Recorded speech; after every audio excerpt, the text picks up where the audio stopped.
Esta vez, la historia japonesa es la historia del seppuku.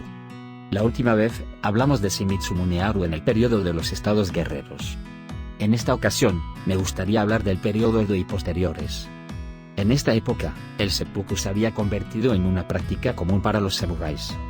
En el siglo XVII, un holandés llamado Montanus escribió sobre esto en un libro llamado Historia de Japón. Cuando el rey ordene a una persona que cometa seppuku, enviará un mensajero para que le ordene que cometa seppuku en este día. La persona a la que se le dice nunca huye. Si cometía un pecado mortal, pedía a su señor que le permitiera suicidarse, y era un gran honor para él que se lo permitiera. El día que iba a cometer seppuku, se ponía su mejor kimono y se cortaba el estómago. Los japoneses tienen una costumbre muy extraña. Lo que es aún más interesante es que si el señor les obligaba a morir de una forma distinta al seppuku, como por ejemplo por decapitación, la familia a veces se quedaba en la casa y luchaba por el honor, alegando que su honor estaba manchado. Esto sugiere que para los samuráis, el seppuku era una forma de morir con honor. En el periodo Edo, 1603-1868, el seppuku se convirtió en una forma común de castigo. El 27 de mayo de 1625, un daimyo llamado Togoro Bata cometió seppuku por su mal comportamiento el día de la llegada de los nobles de la corte. Togoro Bata, que esperaba en la puerta del castillo de Edo cuando llegaron los nobles de la corte, se había aplicado moxibustión en la rodilla el día anterior porque tenía dificultades para caminar. La moxibustión no funcionó bien, y parecía que le picaba, así que se arremangó la cama, y fue visto por sus superiores tratando la moxibustión. Para evitar ese mal comportamiento, su superior le impuso una multa. Cuando el shogun, Iemitsu Tokugawa, se enteró de esto, dijo algo así: merece cometer seppuku por comportarse tan groseramente frente al castillo de su padre. El castigo debía ser una multa, pero resultó ser el seppuku, que es algo terrible. Incluso por un asunto tan trivial, los samuráis aceptarían el seppuku. El seppuku es un derecho penal reservado a los samuráis. Los campesinos y los comerciantes no podían hacerlo. La razón por la que solo se permitía a los samuráis cometer seppuku era que, como clase dirigente, los samuráis estaban bien educados en la moral. Pueden decidir por sí mismos a dónde quieren ir y qué quieren hacer. Como se acuerda ser un ser tan noble, si un samurái se comporta mal, tiene el sentido ético de simplemente cortarse hasta la muerte. Se cree que son capaces de saber que algo está mal, y por eso el seppuku fue reconocido como un privilegio de los samuráis para expiar sus pecados. Está muy arraigada la idea de que los campesinos y la gente del pueblo son miembros patéticos de la clase dominante que no han adquirido esos valores morales, por lo que si un campesino o una persona del pueblo hace algo malo, no sabrá que ha hecho algo malo. Así que la clase dirigente, los samuráis, los de mayor rango, tienen que atraparlo, convencerlo de que estaba mal y cortarle la cabeza. No se les consideraba capaces de morir por sí mismos. Por eso, cuando un campesino comete un crimen y es condenado a muerte, se supone que debe decir: muchas gracias. Lo que agradezco no es que me corten la cabeza. Parece que se ha convertido en una norma decir gracias por el acto de los superiores que se desvivieron por matarte, un miserable que ni siquiera pudo morir por ti mismo. Por supuesto, no creo que nadie esté realmente agradecido de ser decapitado, pero era una manera de pensar o una forma de ejecución. El seppuku era un castigo honorable para los samuráis. Hay una pequeña diferencia entre el seppuku y la pena de muerte, ya que el seppuku es una muerte por autodestrucción. Es una forma de muerte en la que la persona es consciente de sus propios actos y se responsabiliza de ellos. De hecho, aunque se ordene a una persona cometer seppuku, solo es una forma de autodestrucción. Esto fue aceptado como un concepto. Por ejemplo, si hay un Hatamoto que hace algo malo, recibirá una carta llamada carta sellada del antiguo canciller del shogunato. El mensajero no puede ver la carta, solo el venerable señor que la envió puede verla. Dice: estás haciendo esto, esto y esto. Si decide que es un crimen digno de seppuku y muere en su propia casa, se tratará como muerte por enfermedad, y se permitirá que su heredero herede la casa. Como asumió la responsabilidad y se suicidó, no se le acusará de ningún delito. La mayoría de la gente elige cometer seppuku porque les permite proteger su línea familiar samurái. Cuando un guerrero es reducido o maltratado por un adversario, debe contraatacar inmediatamente. ¿No es eso lo que es un guerrero? Un guerrero es un luchador. Si una persona que lucha con una espada es ridiculizada y ni siquiera sabe desenvainarla, es inútil como guerrero. Esta es la ética de tal persona, debería cometer seppuku. En 1642, un hombre llamado Sanjuro Uchida, del dominio de Yamagata, regresaba a su tierra natal tras 6 meses de servicio en Edo.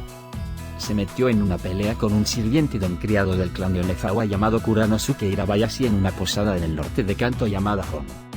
Entonces llegaron su colega Shiro Mononuki, y algunos otros y le dijeron que si Sanjuro se quedaba atrás en esta pelea, le darían una opinión y le harían cortar el estómago.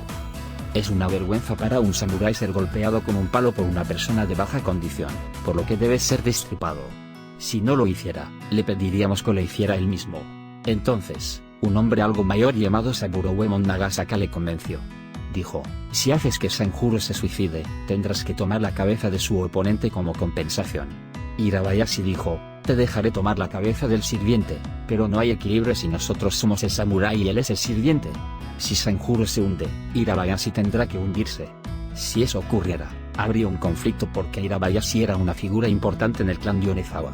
Para resolver el asunto amistosamente, pensó que sería mejor evitar que Sanjuro se suicidara. Ese parecía ser el final del incidente por el momento, pero cuando dejamos Ronohuku y llegamos a Shirakawa-huku, el jefe del clan, Toachiro Tsugiura, vino a ver a Sanjuro. Te metiste en una pelea y fuiste golpeado por un hombre de poca monta. Esto es algo muy malo para un samurái, así que te ordeno que cometas seppuku. Sugiura, su superior, podría haber sido responsable de esto si lo hubiera pasado por alto, por lo que ordenó a Sanjuro, que estaba involucrado en la pelea, que cometiera seppuku para acabar con el asunto. Pensé que esto sería suficiente, pero no lo fue. En la residencia de Edo, al enterarse de este incidente, surgieron fuertes críticas contra Saburo Uemon Nagasaka, y otros que no habían hecho que Sanjuro se suicidara.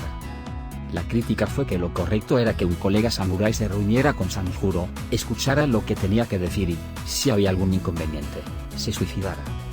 Al final, el señor feudal hizo que Saburo Uemon, que temía un conflicto con el clan de Onezawa, cometiera seppuku por intentar actuar de forma impropia de un samurái, y Shiro Mononuki, que la había seguido, fue desterrado.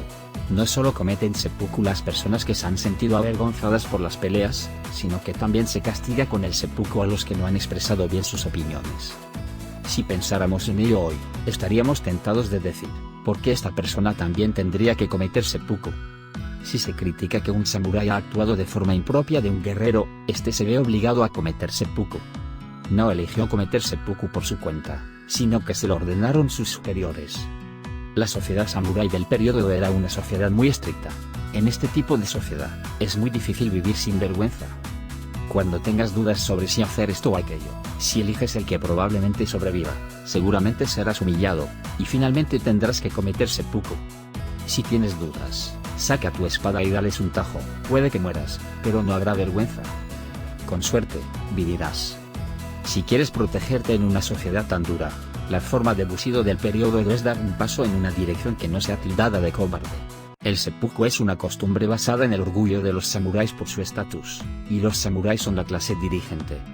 Aunque los ingresos son bajos, el orgullo es muy alto. Se supone que es un alto sentido de la responsabilidad. Cuanto más alto es el estatus, más alta es la responsabilidad.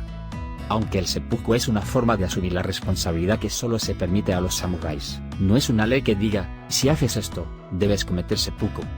La mala gestión y el consiguiente fracaso, buenas intenciones pero mala suerte, o que el público hable mal de la persona eran motivos suficientes para cometer seppuku. Incluso si te ordenan cometer seppuku, no es un castigo, sino una forma de acabar con tu propia vida, por lo que no importa si el delito no es equivalente a la muerte. En el derecho penal actual, si haces algo así, probablemente te condenarán a muerte, y si haces algo así, probablemente te condenarán a cadena perpetua, pero como estás cometiendo seppuku para asumir la responsabilidad de ti mismo, cometerás seppuku si crees que lo mereces, sin importar lo que sea. La única forma de asumir la responsabilidad de algo tan insignificante como, ¿por qué he hecho esto?, es cometer seppuku. Asumir la responsabilidad de uno mismo, esto está respaldado por el alto estatus y el orgullo del samurái. Este alto nivel de orgullo lo tenían todos los samuráis, incluso los de menor rango. Si el jefe dice, tú, córtate la barriga para eludir su responsabilidad, las palabras de autoprotección del jefe se entenderán como las del jefe del clan, y el incidente acabará con el subordinado cometiendo seppuku.